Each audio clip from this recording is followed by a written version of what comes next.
Allez, on ne se moque pas. Françoise de Gaulle, l'édito politique. Oui, alors la conférence de presse très attendue d'Olivier Véran, le ministre de la Santé, ce soir à 18h. On va savoir si les bars, les restaurants vont avoir droit, comme on le disait tout à l'heure, à un nouveau tour de vis. Voilà. Mais contrairement à la semaine dernière, on a l'impression que la méthode a radicalement changé. Je dis bien on a l'impression parce que, on verra. On se méfie de nos impressions. Vous savez, tous les jeudis, c'est Véran. Moi, tous les jeudis matin, maintenant, je fais un papier avant Véran. Et là, alors là, je dois dire que rien à voir avec la foudre jupitérienne qui s'est abattue sur Marseille mercredi dernier. Vous en souvenez, ça fait déjà une semaine. Alors là, la réaction avait été épidermique. Fronde des élus, appel à la désobéissance de Lionel Lucas à Samia Ghali. Ça fait large le spectre politique. Là, alors là, les amis, on consulte. On est passé carrément de l'autre côté du cheval. C'est-à-dire que la semaine dernière, on appelle en 20 minutes avant la conférence de presse et là, on prend 3 jours, on consulte. Tout le monde est consulté. Les syndicats, les maires, Éric Piolle, Anne Hidalgo, Martine Aubry. On va nous consulter, même peut-être vous et moi, pour savoir qui c'est, qu'est-ce qu'on en pense, comment vous voyez la situation, etc. Bon, c'est un peu du délire, ça dure 36 heures. Tout le monde y va.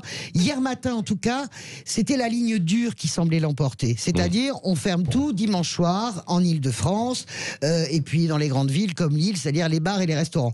Apparemment, ça bouge un petit peu hier. On est dans la négociation. On se demande si on peut pas laisser 7 jours, voire 15 jours. En tout cas, ce qui est certain, c'est que ça palabre depuis 24 heures et encore pour jusqu'à 18 heures ce soir. La leçon marseillaise, Patrick, a été bien comprise. Oui, donc changement de méthode, mais sur le fond, la fracture est toujours là. Oui, parce qu'on a quand même le sentiment qu'on a un gouvernement qui ne réagit qu'au pied du mur. C'est ça, le problème, il est là. On court après tout. On a couru après les masques, on a couru après les tests, on a couru après les élus de Marseille pour les rattraper. Maintenant, on court après le temps, on court après ce virus finalement qui nous échappe complètement. Si l'épidémie circule, je vous pose une question ce matin. Si elle circule tant que ça, pourquoi on attend une semaine ? Voilà. Oui. Et si elle circule pas tant que ça, pourquoi on menace de fermer les bars et les restaurants ? Non, mais comprenez, moi je me pose une question que se pose. Voilà. Moi, je me pose des questions. Et puis après tout, alors je vais pousser, alors ça va hurler. Mais après tout, pourquoi on reconfinerait pas ? Dublin est reconfiné, Cardiff est reconfiné. Alors pas totalement. Hein, non, mais reconfinement partiel. Voilà. Je vous rappelle qu'il y a un mois, il n'en était pas question. Madrid est en partie reconfiné, Israël est confiné.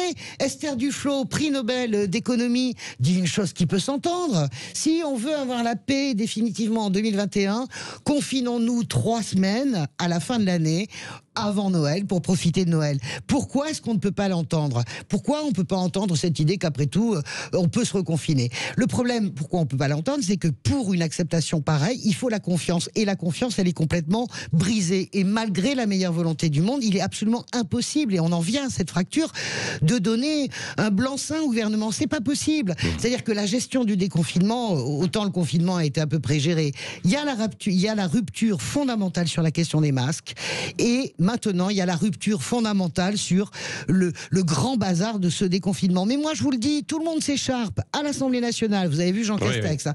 Tout le monde s'écharpe sur les plateaux. Mais en réalité, les citoyens sont plus malins que nous, car pour eux, il n'y a pas de souci. 72% des Français sont pour un reconfinement. Donc, quelle est la part du réel ? Nos débats à nous, complètement enflammés, ou bien la réalité française qui, dès qu'elle a des consignes claires, accepte les choses finalement ? Merci Françoise de Gaulle. Je ne sais pas si quand même tout le monde est pour le reconfinement. 72%. Oui, mais ça c'est une enquête. La question est, est-ce qu'on a les sous ? Oui.